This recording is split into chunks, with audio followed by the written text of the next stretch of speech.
Ingsok lising aniga supna taraganipon August kitang tarahumdoida Fatjarpa yum paklaba lambi kiyatana leitingba Frederick Colorado laiba imungsingna ichamchamba nithawkaba ayuk amagidamukta hawatnarakpa matamni Atubu numit asida karigumba khudongthiba thawdok kharadi tholakadawri Fatjaraba yumsing adogi marakta inaw-nawna hingjariba family amasu lerami miroliba mama ama mahaki machanupi aduga mahaki nupa mapandagi yengtadi chamchamna upa adugumba yoy ama numit asida mirolibi nupi amadi mahaki machasing adu mangki tawribani thawdok asi thawpa matamda yunolnabada lariba miyoysingna lawbagi makhon amatasu takide aduga yum aduda nangfudana changnaba hotnabagi sign amatasu leramde aduga makhoina mangkiba asida khudam oinanaba karisu yum aduda makhoi evidence amatasu leramde yum aduda Asengba Kari Thokhibano haiba khalangadaba miyoy adudi mirolibi nupi amadi mahaki machasing adugi nupa aduni mahaki maming asi Celeste Watts kormi case asigi investigation asi hawdringeda makhoi family asi mapandagi yengtadi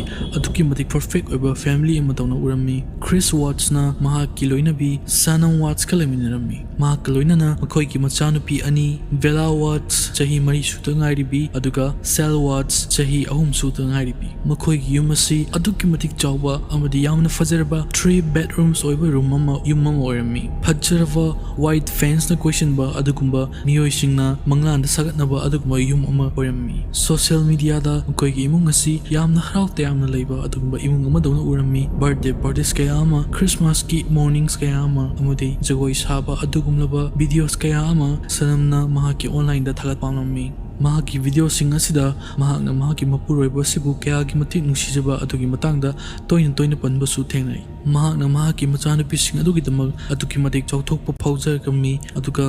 mahaki lakkadoriba macha adugi damakta su mahak yamna exciting oiba phawrami machanupa amasu mahak mironduna leiba matam amani pumnamak asi yengbada yamna harawta yamna leiba adugumlaba family amadawna ui adubu harawta yamba minoksingna the question ba adugumba photo sing adugi manumda leiba asengba adudi kanana su khangamde 2018 gi August kitang tarani thoida thenglaba nongmaijungi numidang amada Shanann asi Arizona dagi business trip amadagi mahak halakki mahaki flight asina taba matamda ahing nongyai oigadore aduga mahaki mamanaba Nicole Atkinson na mahakpo yum phawbo thinbiraklami security camera singna Shanann lakpa adu loinamak video da tarami mahakna pung amaga minute 9 chatpa matamda mahaki front door aduda changlaki mahak si yengmo matamda adukimatik wana urami mahak weeks mari suraba adumba mirolibi nupi ama urami mahakna mahaki suitcase adu chingduna laklami aduga lolamliba thong adubu mahakna hangdoktuna manungda changkhiba akoina CCTV camera da sengna uba fangi mahakna yum aduda changkriba matungda lights kudimang mahakna muthatparami aduga mapana yengmu matamdadi hairiba sinasi aduki madik normal oiba karisu chingningai oidaba sinama dawna urami dubu investigator singna kona yengda aduki madik terrifying oiba pot ama urakadawri masigi video asi Shanann Watts ki hinglingai gi adugumba aroiba video ama oirakadawri bani Shanann mayumda laklaba matungda pung khargi matungda nongalaki adubu karigumba unusual oiba pot amadi hojik thok hawrakadawri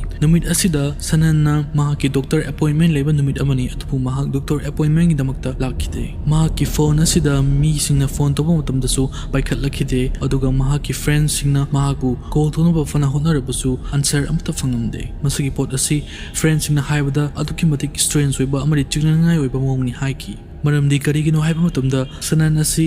matam khudingmakta mahak si message hanganba amadi yamna organize oirga leganba aduga masana masagi responsibility bu phajana loganba adugma miyoy ama oirami chingnabana maram oituna Nicole na mahakna Shanann asibu kari tawribano haibdu khangnabagidamukta check tawba hawrakki mahakna Shanann gi memda lakpa matamda ahanbada mahakna ubasi Shanann gi car adu garage ta adum park tawraga leiba thengnaki mahaki phone adu yum manungda leremki mahaki purse asu leremki adubu Shanann amadi mahaki machanupi adu karaidasu leiba ukite tawriba mataw asida Nicole adu aduki matik pakhatpana maram oituna mahakna police ta phone tawki police sing aduna yamna thuna Shanann gi memda lakhi aduga mahaki mapuroiba Celeste Watts adu thabaktagi mayumda kawrakhi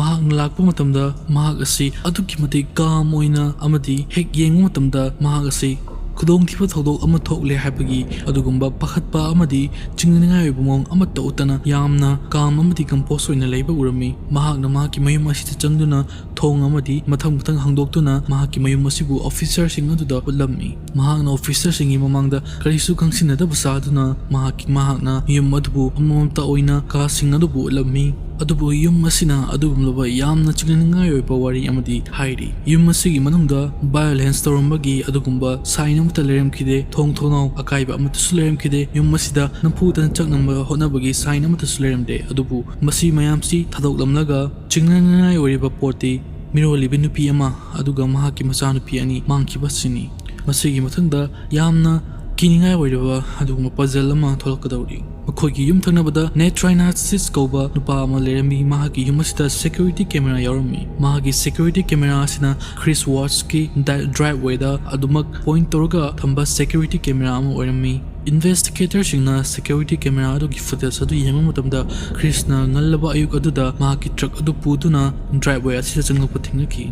masigi thawong asi aduki madik chingningai oiba makhoigi imthangnam singna haibada hana amukta tokhijiba thawong ni haiki Chris na police single loina video asibu yenki aduga yamna nganingai oiba thawong ama tholoki madudi video asi hek yengo tamda Chris adu khaudana masa adu yamna nervous oirki Chris adu makokta mukhuna paidana mamit adu police singa eye contact tawdana yengo tamda aduki madik nervous oiba behavior ke ama tormi masina police singduna khangle madudi karigumba amadi video asi uba matamda makhoida chingnaba adu phaurai haiduna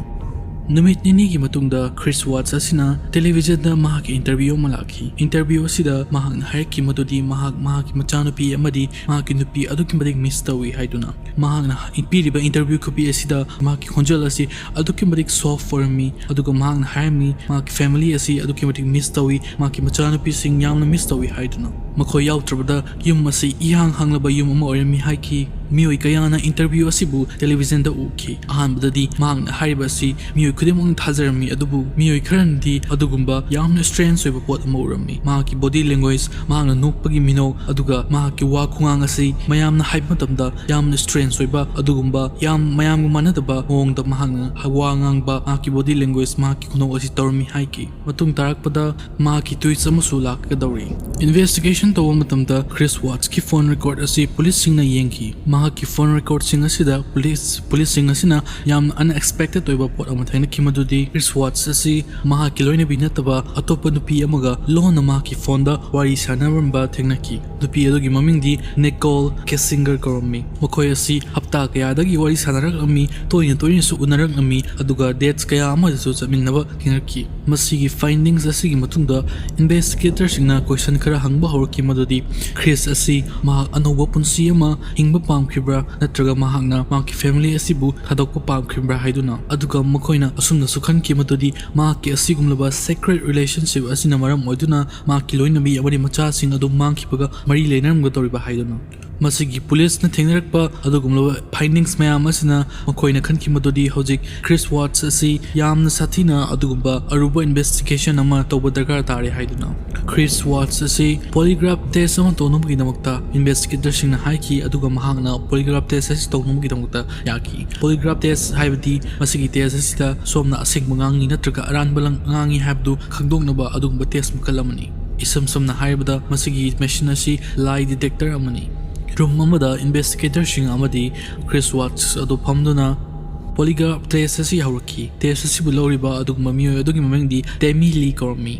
mahakna ahamda ichamchamba questions kaya ama hangba hawraki maduri asumna hangki nangna nahaki nupida adugumba asoi ngam yawonkhibra nahaki nachasingda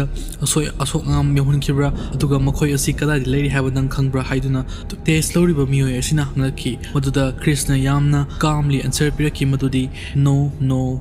mahakna question sing asigi answer asi no haiduna kumlaki mahakna haraki madudi mahakna mahaki nupi asi kadai leiri haba khangde mahaki macha nupi sing asisu adu kadai leiri haba ma khangde aduga mahakna mahaki macha nupi amadi mahaki loinabi asida adugumba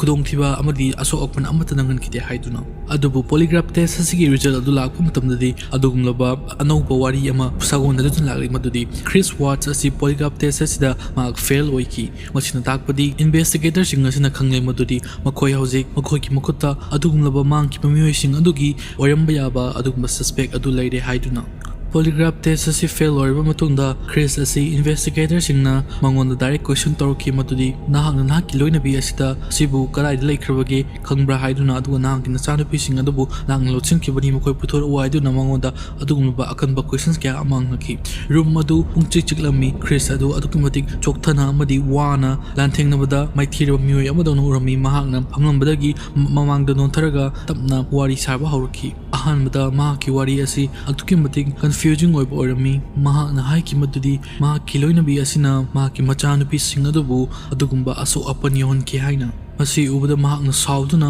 mahakna mahaki loinabi aduda adugumba aso apan nangankibani haiduna mahakna police sing aduda investigator sing aduda haiki adubu investigator sing asina mahaki wari asi confusing oibana maram maduna mangonda mathang question akan bakya ama hangki tamna asengba adu mapana thoraki Chris Watts na confess togi madudi mahakna mahaki loinabi adubu makhutmangna hatokpani haiduna mahakna mahaki loinabi asibu hatoklaba matungda machanupi sing aduga loinana mahakna car amada mahaki loinabi adugi masa thawayau tu bhakchang adubu hapchinduna moyumdagi tholakki matung tholokadriba thodok asina henna ngakninga oiba case asiki thodok oirikadawri investigator sing asibu Chris Watts na oil gi adugumlaba mafam amada puthokpa oil site amada pudun laki mafam asida mahakna mahaki loinabigi thawayau bhakchang adubu hundoklami aduga loinana mahakna mahagi machanupi adu ani adubusu mahakna hatoktuna mafam asida hundoklami mi mangkhibana yumpham oirega mi mangkhibagi case amani haina harukiba asi hojik America gi history da adugumba family murders ama oiduna hojik mitmangda leirare camera gi mamangda interview kya amada mahakna mahaki nupi adubu yumda thuna halakpa pami mahaki macha nupi sing adubu yumda thuna halakanba pami amadi yum asi makoi yaltaba matamda ichikchikpa aduguma yum ama oiduna leire habatu hairamba adu matum chuppa sida mahakna sinba mahaki thabak ngakta oirami Chris Watts ki wari asi hena kiningai oiba maramdi adugumba icham chamba laikai amadi icham chamba adugumba family amada kari tholokadawri haibsi khanan nasu predict toba ngamkide adubu masigumlaba medium chat oidaba medium chat manataba miyoi sing asina makogi family da fawa kari toba ngambagi haibsi khalu matamda adugi mati kiningai oirba adugumba thawung amani wari asina ikhoida takli madudi adugumba mapanda yengba icham chamu wana miyoi sing asina mokhagi wakhalda khaliba amari makhoina tawthorakpa adugumlaba kininga oriba thawung kaya asibu ngasi miyamgi mamangda utuna adugumlaba example ama oina thamli wari asina ikhoi takli madudi nungsiba ambu miraidaga nungsiba makanna binamukta miyoiba amana kayamuk amadi phatraba thabak kaya asi gi machak oirakpa gi habdu atuna mayamna khambigedabadi relationship ama leiba matamda harotba amata thamadana thamoi sengna relationship adu leiragadi adukimadik afaba nungai favatana khomjinlaga oiba punsi ama oigani aduga hura nalada asigum relationship asibu thamba taragadi som nongmana traga nongmati adugum awaba abadu thengrakani aduga somna karigumba fattaba khongthang aduda thangkiba taragadi Chris Watts tagi hena adugum kininga oiba thoktok kaya ama tholokpa yai tuna wari asi swaida losinjarage thangi wari da amuk thengnarsi adugum mamal yamna khubi sing aduna subscribe button aduna nambiduna channel asibu support tobiramu